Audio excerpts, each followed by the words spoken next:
Greetings, greenhouse people. I'm your host, Bill Calkins, and this episode of the Tech on Demand podcast, brought to you by GrowerTalks, is a special presentation from the 2026 Darwin Perennials Day event in the Gardens at Ball in West Chicago, Illinois. Darwin Perennials Day is a yearly event held each June to showcase perennial plants, breeding innovations, a huge range of suppliers, and of course the growers who produce and sell perennial crops. For many years, the event has included educational sessions, panel discussions, and talks by perennial experts. This year, one of the panels was moderated by GrowerTalks editor Jen Zurko, with 3 expert panelists focused on Echinacea production. Echinacea Best Practices for Spring, Summer, and Fall featured Ball Seed Culture Research Manager Nathan Jahnke, Darwin Perennials Product Representative Chris Fifo, and Stokes, the Seedling Business Manager at Swift Greenhouses in Iowa. I think you'll find this discussion interesting and packed with information to help you and your team level up your Echinacea production. I will hand the golden TOD microphone over to my friend Jen Zurko and let her take it away. Echinacea Best Practices for Spring, Summer, and Fall.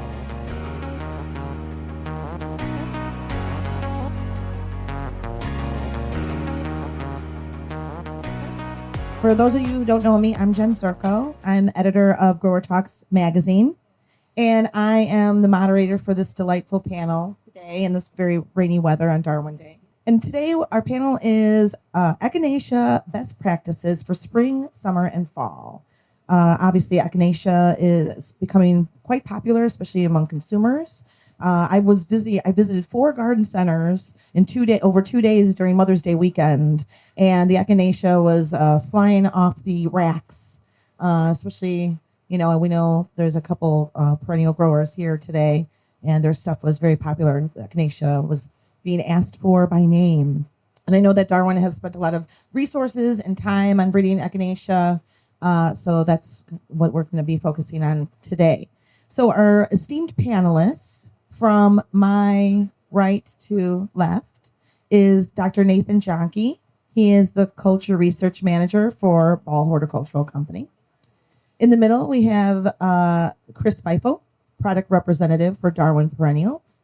And lastly but not leastly, Stokes, who is the Seedling Business Manager for Swift Greenhouses in Iowa. I have a couple prepared questions for all of them. They're all going to kind of take a different stage of Echinacea production. But if you have any questions, please shout out, raise your hand. I'll come and you can ask them any questions during the process. Okay? So we're going to start with Nathan first. He's going to kind of take over the beginning stages of Echinacea production. So my first question for you, Dr. Jahnke, is what are the first things growers should do when receiving their tissue culture perennials?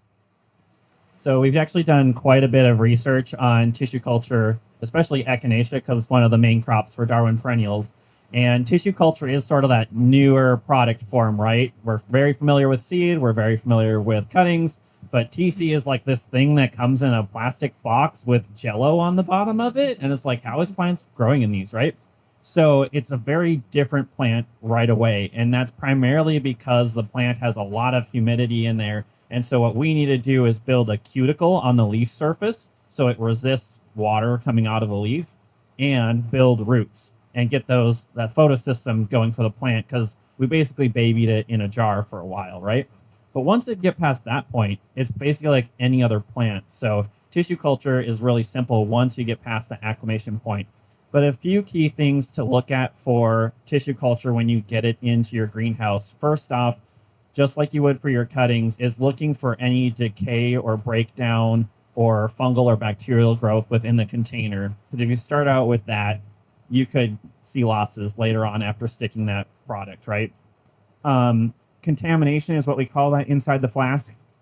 And sometimes if there's no breakdown, if everything's healthy inside there, contamination may not really be an issue. Sometimes there's just saprophytic fungi or something that's growing inside the container. So really just look, if the plant looks healthy, you can probably still stick it. And then if you have concerns, you can contact one of us, send it into a lab or something.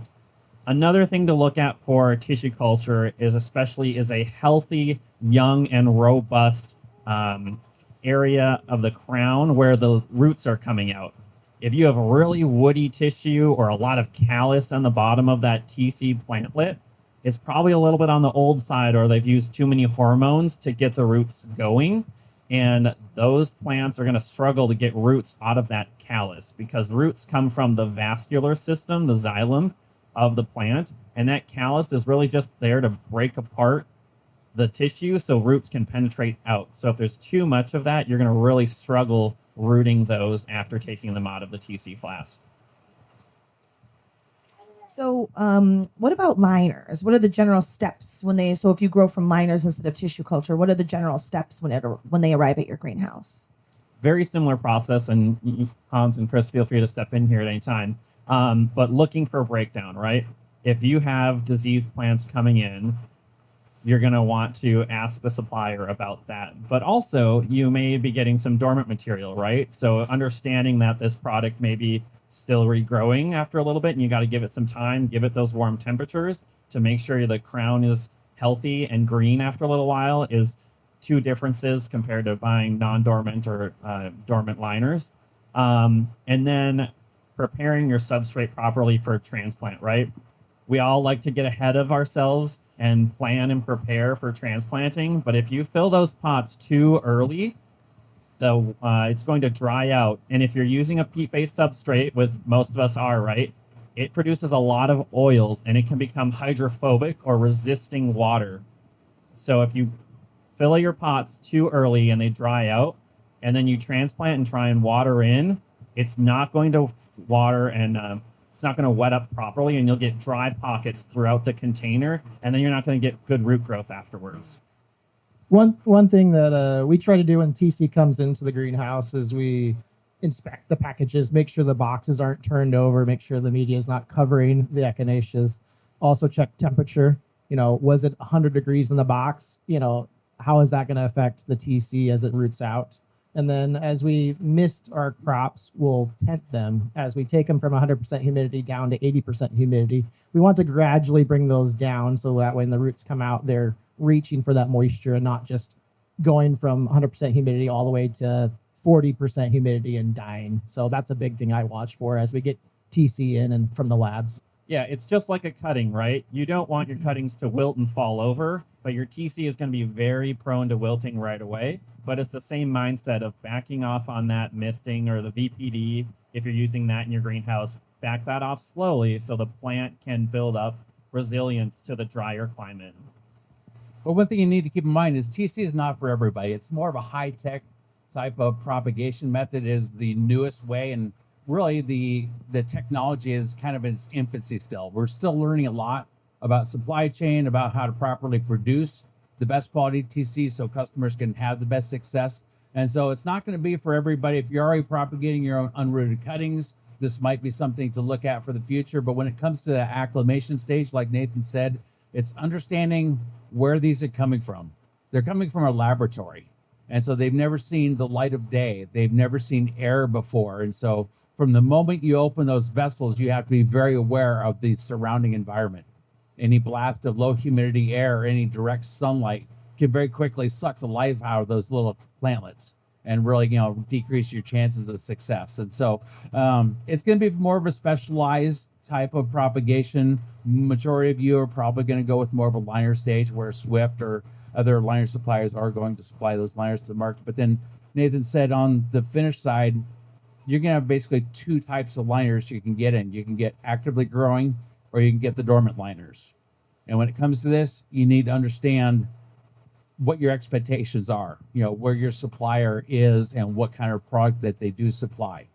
Swift, in particular, primarily going to be that overwintered and that dormant liner early in the season. Many other suppliers are going to provide an actively growing liner. So that's opening the communication with your ball sales rep or with that supplier and understanding what you will be receiving because that's going to affect how you're going to grow those from the beginning.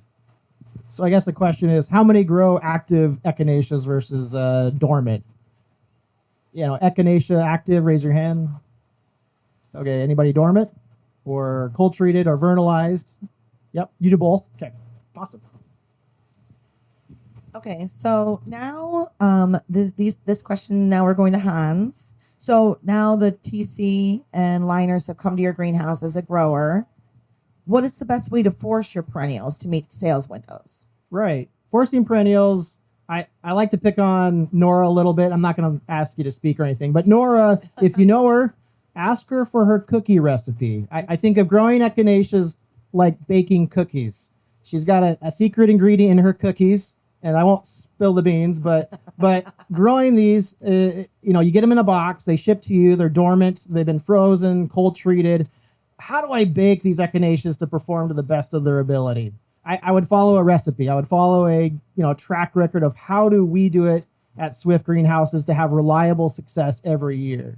The first is inspect the box. Make sure that they look good. If they're soft, the crowns are rotted, the roots are black and dead, well, you need to call me or call Scott and say, hey, look, this isn't what I was expecting in the box. Second, after you get the product, we talked about media. We ought to make sure the media is correct. So when we plant them up into a container, we're not planting them into really fine peat moss. They have to have good porous soil. And then third, you got to give them some heat. Often I see many individuals grab vernalized plugs, throw them outside and say, hey, well, Mother Nature, as you see outside, they're going to grow. They're going to take off and they're going to finish for us. Well, reality is the echinaceas are just barely blooming now. And if you want to sell these April 1 or April 15th, or Mother's Day, we really need to put some heat onto that crop and grow them right. So first week, I would target 68 degrees, day and night, give them really hot temps. If you don't have that room, leave them in the plug tray for a day or two, just to get the heat on that plug really strong and even.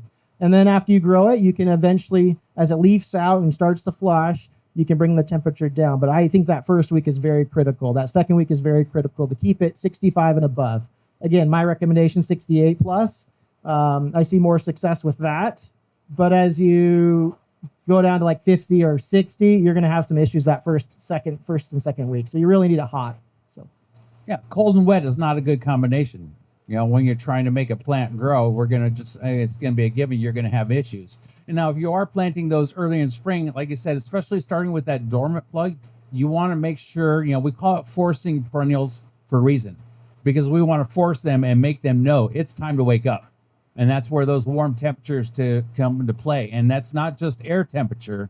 We need to be aware of our soil temperature as well, where those roots are, where that crown is. That's what's going to encourage them to grow. And so if you're coming into an empty greenhouse in the springtime, maybe a cold frame where you do have the opportunity to heat, but it's been cold for the winter, maybe that ground is super cold still too.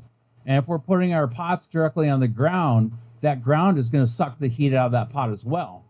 And so anything you could put underneath those just to raise them up a little bit is going to encourage that warm air through the bottom and make it easier to keep that soil warm. At Swift, we used to use 288 plug trays, turn old plug trays upside down. I've seen all kinds of resources out there, bulb crates, any kinds of trays, anything you can think of, get that pot up off the ground is going to help you get them around faster. And then the other step that I forgot to mention as we talk about heat, you look at the light conditions. When do they naturally bloom? What photo period are they requiring to bloom? So I've got on my phone, I took some pictures this spring, April 1, of blooming artisan orange blooming in April 1, shipping to our customers. How did we get it to flower that early?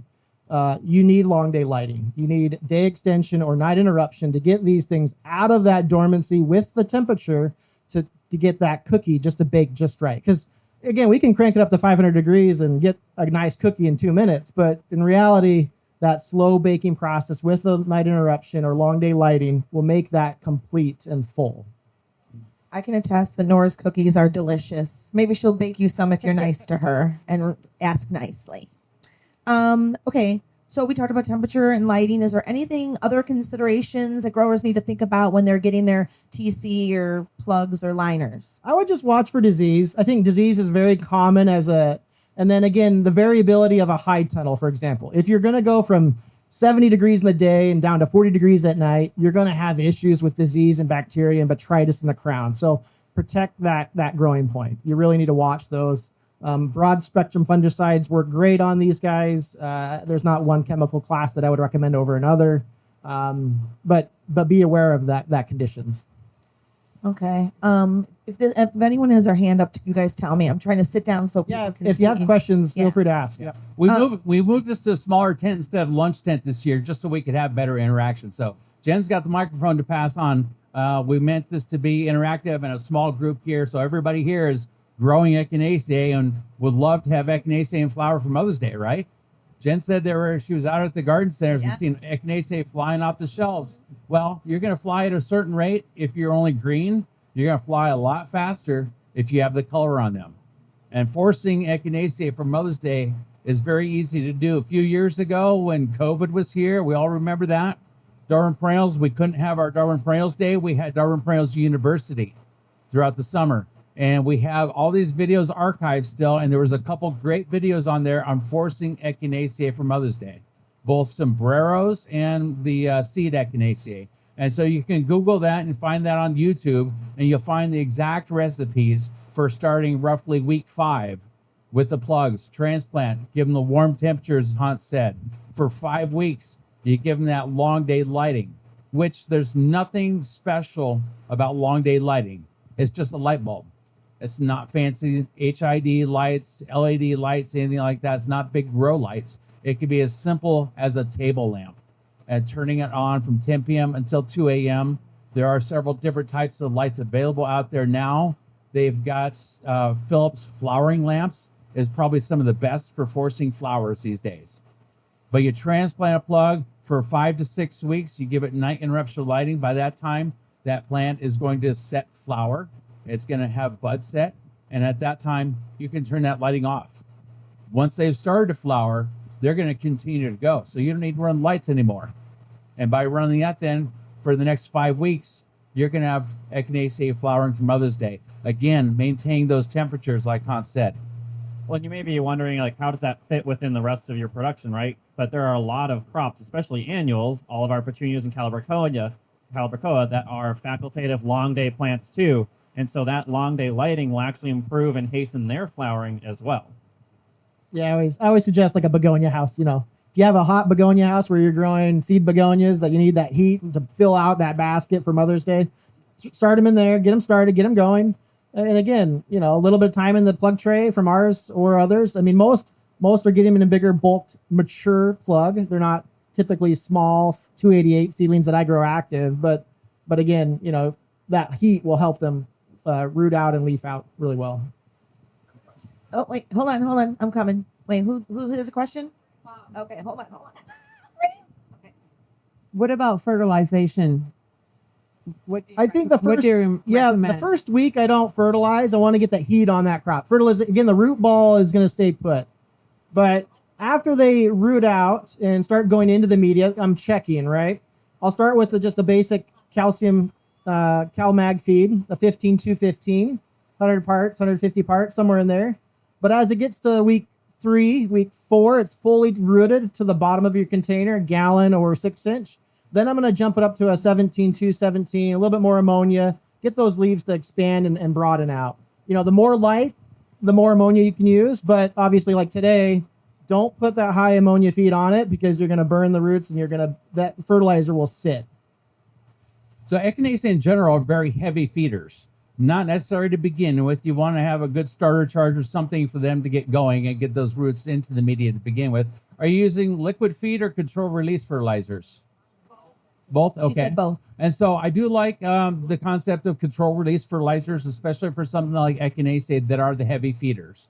I generally like going with more of a medium rate, but then supplementing with liquid feed further on. And so we've got the fertilizer to begin with, and you know, controlled release is really uncontrolled release because it's so dependent on moisture and temperature that you really don't have control on the release rate. And that's why I like the medium rate, and we can apply liquid as necessary. But as those Echinacea get going, and after that first 5 to 6 weeks, we start setting bud.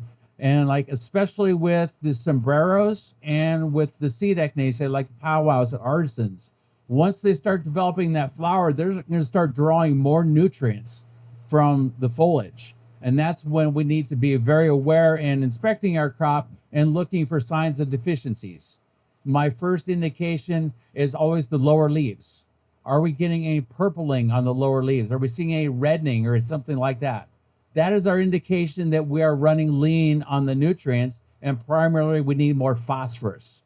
And I'm a firm believer in using 20-10-20 on Echinacea after they've set bud, after we're developing that flower, because one thing, if we're going to be drawing those nutrients from that older foliage, if we apply that 20-10-20 too early, we're going to get more stretch because we don't have the flower buds for those nutrients to go into. But after it's set, we're going to get deeper green foliage. We're going to keep that purpling away. I don't know if anybody's ever seen like crinkling and hard leaves in Echinacea. Again, 20-10-20 fertilizer is going to give you this broad, soft green, deep green foliage. But once we're flowering, we're not going to stretch either. And so if we apply what some would consider excessive amounts of phosphorus in that fertilizer, that single flower stem is then going to branch, and you're going to increase your flower count on your Echinacea by going heavy feed. A few years ago, when we introduced the Double Scoop Deluxe collection, the Watermelon Deluxe in particular, out in Elburn, where we're growing for cultivates, and once these plants came into flower, and it was about this time of year, they're setting up that first bud, and all I was seeing was a single flower stem coming up. And I was getting really worried that, hey, this is the focus point of our cultivate booth. I was kind of freaking out. And so I had the growers switch to 250 parts per million, 20-10-20, twice a week. And under full sun conditions by cultivate, we had so many flowers, and every single pot was spot on uniform. So I'm a firm believer, just from my own experience in using those fertilizers, and that does help give you that beautiful green foliage and increase your flower count. I was going to take a step back too, of like around the time of transplant, like you were talking about with fertilizer, especially if you're working with dormant liners, water management in addition to the EC or amount of fertilizer you're putting on is very important, because you could around those times either jack up the EC too high and get burned, or you're too wet, and then you can run into boron and calcium deficiencies, which are going to cause leaf deformation and bud deformation. So making sure you've got those micros in addition to your water management within the container is going to make sure you have plants that look like they're supposed to, instead of being crinkled and deformed. Yeah, you got to make sure you're taking up all those nutrients. So again, always keep an eye on the root system. Always pop a plant out and just see how the roots are doing. Make sure we get some healthy white roots there. And with any plants, avoid the extremes. If you keep them at a 5, too wet for too long, if you wilt them down too often, go from that wilt to a saturation, you're just going to increase your problems. You know, keep your moisture right in the middle, and that's the number one thing we do that affects our plants, is the watering, because we're doing that every day. But you shouldn't be doing it every day. And sometimes if you've got an assistant or something, or someone else out there doing your watering for you, sometimes they don't feel like they're working unless they're watering. Like, oh, they sent me out here to water. Well, maybe they don't need water. But sometimes you feel like, well, I'm not actually doing anything if I'm not watering. More of that is walking through your crop and looking at it and thinking about it and understanding, do I really need to be watered right now? Or is this just the time of day that I come through and check and, oh, that might be dry by this afternoon. I better water it now to be careful. Yeah, instead of walking around with a hose maybe about to water, maybe walk around about picking up your pots. Because then you determine that feel of when should I water instead of I'm ready to water. Yeah, it's so easy week 5, week 6, week 7 to overwater. I mean, again, it's winter, you know.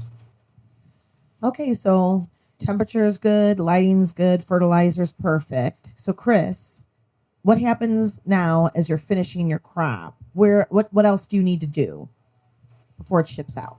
Well, I mean, the main thing I think is, what problems can we run into? Where have I screwed up Echinacea in the past? You know, nutrients is number one. You know, that's the number one thing to always look at, and always be aware when you're fertilizing, we're always fertilizing by light intensity. We're not doing anything to the crop on a day like today, even if it's starting to get dry. We don't want to put fertilizers on there. Another thing that you might think about, especially if we're growing in like a poly greenhouse or something like that, is, do I need PGRs? Oh, they're starting to look a little bit tall. What kind of PGRs do I need to apply? And with Echinacea, we need to be careful, because we can delay flowering. We can severely stunt Echinacea. We can give them that hard, crinkled leaves. by using something like a bonsai or a Sumagic spray. Those are very strong PGRs. B9 can be very useful, but you can't apply B9 after you're showing color on the flowers because you're going to burn your flowers and lose some of the color. So one thing to think about is that size. First thing you want to do is always manage your moisture. That's going to be number one, making sure we've got highest light intensity possible. Later in the season, I generally do see the best quality grown outdoors, but obviously you're going to have this variable. I've always grown undercover myself, and so you're always looking at a little bit decreased light intensity going through a poly greenhouse. And so that's where a little bit of a PGR might come in handy, but I always recommend sticking with the lower rate and apply multiple times if necessary. B9, like I said, is a good soft one to use before coloration. Sumagic can be used at lower rates as a spray to help tone those crops. What other problems can we run into? Generally we don't see a lot of leaf spots or botrytis or things like that when we're grown properly, not at that time of year. Later in the season, there is a, what do you call it, phytoplasma. There's a disease called aster yellows, and that can deform Echinacea flowers, and it's really a systemic infection then that they cannot come out of it. So it's something to always be aware of in your Echinacea crop in the summertime, and it's spread by leafhoppers. And so that's where, in general, throughout nurseries, every greenhouse, etc., you always want to have sticky cards out there. You always want to monitor your pests because leafhoppers in particular can affect your Echinacea and cause permanent problems to the point where you'd be discarding them. Are there any other troubleshooting issues that people should think about? I mean, we mentioned disease. You just talked about some insect.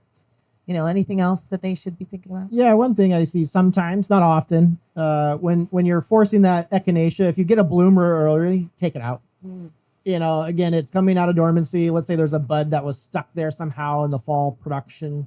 Take it out, force it up through it. It'll leaf out. It'll branch out. So I've seen Bill Calkins talk about that a few times on his newsletters out to everybody.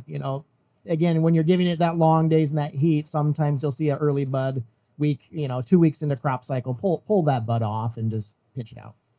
Yeah, great point. We do see that premature flowering. If you do have that and you let it go, you'll tend to just get one really tall flower stalk. And so especially if you're getting actively growing liners. And so with the sombreros, they do not require overwintering. They do not require short day treatment like we recommend with the seed varieties, but sometimes you can buy an aligner and you'll see some premature budding. Always pinch those initial buds out, and ideally, if you can, for the first 2 weeks, pinch any buds out. That's going to encourage better branching and a higher flower count for you. When it does come to, I mentioned that short day treatment. There's a difference between the seed Echinacea, like the powwows and the artisans, versus the sombreros. When you're buying a seedling plug in the springtime and you want to do a first-year flower program with the seedling Echinacea, you have to be sure you're getting a short day treated plug, a black cloth plug, and that's how they'll be listed on WebTrack. If you're looking for these, your sales rep will know what that black cloth treatment is, but you have to get a short day treated seedling Echinacea in the springtime to get a really good flower show. Otherwise, all you're going to get is like a single flower coming up. Yeah, stick in a pot, right? Stick in a pot. Oh boy, Yes. we don't want that. Can we use, I haven't done this, but have you guys used Configure or anything to alleviate the stick in the pot, or maybe talk about your experience with I've Configure? trialed it a little bit in the summer production as we grow our 288s before we transplant them into 50 plugs and then vernalize them. But for you guys, I just wouldn't use it. It causes the plant to do a lot of weird things. Yeah, Configure is a branching agent. And what it will do is create all kinds of basal branches on that. And I've seen a lot of uses of Configure. The place where I like it the best is in the liner stage. That is going to give you the best results as far as getting the basal branching. And the ultimate goal is to increase the flower count. And more branches coming up is going to increase your flower count. Some growers I've seen apply it in finished containers, think, okay, I can get better branches in finished, but it ends up with a much less uniform crop. Configure in any PGR for that matter is stressful on the plant. And that's how it's, kind of creating what it does. And configure can affect rooting as well. And so if we're in a container, we're going to stress that plant, we're going to affect rooting. And ultimately, it's going to give you a less uniform crop. And so I like it applied in liner stage. If you're producing your own liners, apply it roughly 5-6 weeks after getting that liner going, but not less than 2 weeks before transplant. And that way they'll recover from that stress and come out of it much better. But I do see good results with the use of configure in the young plant stage. Definitely do trials if you're even consider using that or trying to use PGRs to enhance branching. We've done a lot of research on that here, and we've made a lot of plants look terrible. So trial before you're putting it across the whole production block. Don't just say, Chris told me to do this. Now I screwed up my crop. Thanks for the shout out for Bill's newsletter, Hans. That's good. So this might be a dumb journalist question who's never grown anything in a greenhouse, but is there anything different you do if you want the Echinacea for fall? Because I know a lot of growers and retailers have been really pushing Echinacea for fall production. I mean, I think kind of what Chris talked about. If it's short day treated, then it'll work in that fall program. I mean, again, most often what we're doing at Swifts isn't for that, but there are growers out there that do produce a Echinacea that, it's treated that way. It's been bulked. It's short day treated for 6-7 weeks. Lo and behold, you can plant it in a gallon and finish it out for fall sales. Nora, Mike, Kevin, we have, some suppliers that sell short day treated Echinacea. Yeah, all the artisans. Yeah. Why don't you go back there? All the artisans. Is that what they said? So is it better with the seed varieties than seed liner? Only the seed varieties need to have that short day treatment. Oh, I see. Your vegetative do not, and we actually recommend with sombreros that they are not short day treated. Grow them straight through from long days. And so with that, sombreros are very strongly first year flowering. And if everybody should be familiar with our first year flowering tool, it's going to give you very accurate scheduling for your region on how to get Echinacea for fall. Obviously a perfect plant for fall, super easy to grow. That's the main thing. The biggest problem you're going to have is nutrition. Always keep an eye on that nutrition. But Echinacea sombreros for fall are super easy to schedule. One thing just to keep in mind is the later we get into the summertime, since Echinacea are a long day crop, anytime past this next week, our days are going to start getting shorter. So each progressive week later that we transplant them, it's going to take even longer to finish. So past like the middle of July transplant, we may not come into full color before the days get too short to really keep them in flower. So that's something to keep in mind. It's usually between weeks 24 and 27 that we're transplanting Echinacea for fall sales. But use that first year flowering tool. It's a great resource. We are constantly keeping that updated with all the latest and greatest new introductions that we've got from Darwin. So that's a good segue. I was going to ask about first year flowering. And if you're used to overwintering Echinacea and you're transitioning to the first year flowering, like what do you tell growers that they, how do they change their production procedures? How would you change that, Hans? I mean, again, you have to look at your scheduling. You have to look at the time that you have to switch over. First year flowering, obviously, looking at some of the ball sheets that you guys have, that takes longer time. Most of our vernalized plugs, they're going to be in flower in springtime, about 10 to 14 weeks. So you're going to have to add at least 6 to 7 weeks on top of that production schedule to make them finish in time. So that's kind of my thought on that, is just making sure you have enough time to get the window in right. Yeah, it's going to take a little bit more time to get them come out of dormancy. But it's a given. Anybody who does a fall plant or does a vernalized liner, you're getting a higher flower count that first year with the vernalized liner. Sombreros do pretty darn good first year flower, but if you have the opportunity to do that over winter, I think you always end up with a better plant. And plus, if you're fall planting your perennial program, come springtime, you got all this annual material coming in, your perennials are already taken care of. You don't have to worry about it getting mixed up, for one thing. Yeah, you save labor and you just heat them up and off you go. Does anyone have any questions before we wrap up? Anyone? Questions, comments, opinions? Give your opinions to yourself. No, I'm just kidding. You guys have any other things that we didn't touch on? Something that is important that we missed? Well, the biggest message I got for you guys is use your resources. You've got a tremendous amount of resources available through your ball sales rep, through the ball tech team, through your Darwin Perennials representatives and through your suppliers. Hans is always willing to answer questions. Just reach out, drop us emails, give us a call. There's no reason that's, oh, I'm starting to have some problems with my Echinacea. There's no reason it should get to the point where it's unrecoverable. If you start seeing something that you're not quite sure about, reach out, use the information available to you, and everybody's always available to help you have success with your crops. Thank you for braving the weather. I know the Darwin folks who've worked very, very hard for weeks and weeks and weeks to prepare for this event appreciate it very much, and we appreciate you. Thank you so much. Thank you, everyone. Thanks.